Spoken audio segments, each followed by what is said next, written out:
Beshi! Beshi, teka, ano ba nangyari? Dumating yung girlfriend ni Bobby. Teka, may girlfriend si Bobby? Oo, at hindi na sinabi sa akin. Manluloko siya.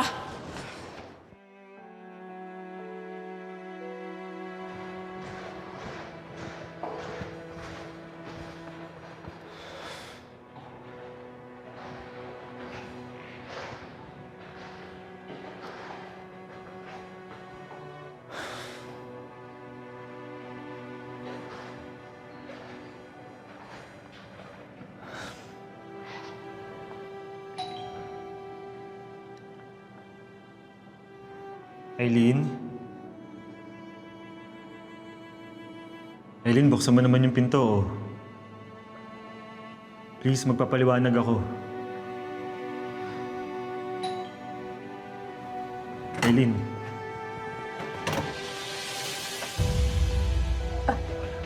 Bobby, di mo ba nakasalubong si Aileen? Bumaba kasi siya eh. May kinuha siya sa front desk na file na iniwan ng client namin.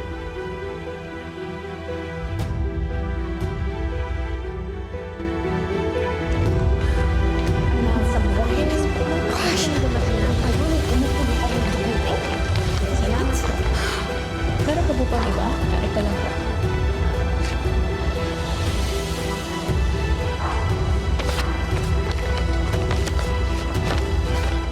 Ano ba ginagawa mo dito?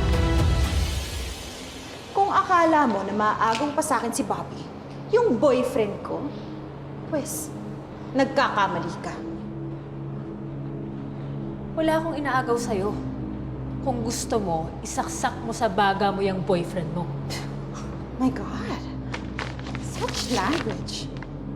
Ang squatter mo talaga, no? Squatter? Na malandi. Anong sabi mo? I said, isa kang squatter na malandi. Bawiin mo yung sinasabi mo! Dare you, bitch! Ang kapal talaga ng mukha ko! Bakit ko ikaw naman? Liwat mo ka! Ikaw pa mo na! Bakit ikaw na nangangasaw? Ano? Ma'am! Ma'am! Ma'am, tama! Pigilan! Away babae yan! Ma'am, hindi! Tama na, ma'am! Ma'am, tama na! Ya, ang kulit! Ikaw na rin! Tukay mo, kuya! Tama na! Iwan mo ko! Sabi ko sa'yo, ang kulit mo eh! Sobra ka! Tama na! Tama na! Tama na! Ano na naman ba to, ha? I did not start it! Shit it! Dahil sinampal at tinulak niya ako, ha? Dahil tinulak mo ko! Tama na! Kung naman nakaagaw ng boyfriend ko pa mananakit! Wala nga akong inaagaw sa'yo! Yung boyfriend mo yung unang lumapit sa akin. Bobby, kausapin mo nga yung babaeng yan bago ko mamasungal na yung bibig niyan. Bastos eh. Tara na muna. Ako pang bastos ngayon! Ang kapal talaga ng mukha mo! Ikaw nga itong bastos! Ikaw daw na! Aileen! Aileen! Bobby! Bobby! Ano ba? Don't tell me siya pa nagkakampihan mo! Bobby!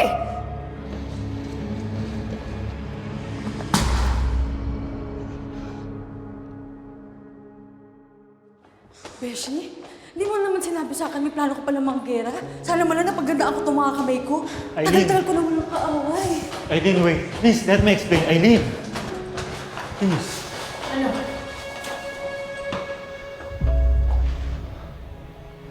Yes. Girlfriend ko si Alexa. Ex-girlfriend, by the way. That day, nung nagpaanak tayo ng buntis sa kalye, kinuwento ko sa kanya lahat. But she wasn't even listening. Basta galit siya sa akin dahil late ako sa lunch date namin. Tapos nakipagwalay siya sa akin. Yun naman pala eh. Lagi naman ganun si Alexa. Makikipag-break, tapos hihintayin niyang suyuin ko siya. At that day, hindi ko siya sinuyo because I already had it. Siya yung nakipagbalikan pero ayoko na. Alam niya ba na ako yung kasama mo sa pagpapaanak dun sa buntis? I don't know. Kasi magkahiwalay na kami. Wala na kami ni Alexa. We broke up. I broke up with her. Because you know why? Dahil sa'yo. Dahil ikaw ang gusto ko. That girl na nakasama ko sa pagpanganak. That amazing girl. Gosh, that amazing girl naman pala talaga si Eileen. Because if you think about it, what are the odds? Na yung babaeng nakasama ko sa pagpapaanak sa kalye, makikita ko ulit dito. Siguro nga tama si Mandy. Fate is telling me something. And now Alexa ruined everything. Eileen, alam mo kung ano man yung iniisip mo na kasalanan ko. I'm sorry. I'm really sorry. That's all I have to say. I'm telling you sorry.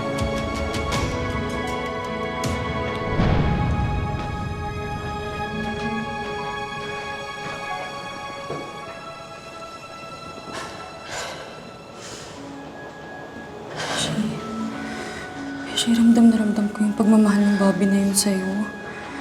Feel na feel ko mahal ka ni Beshi.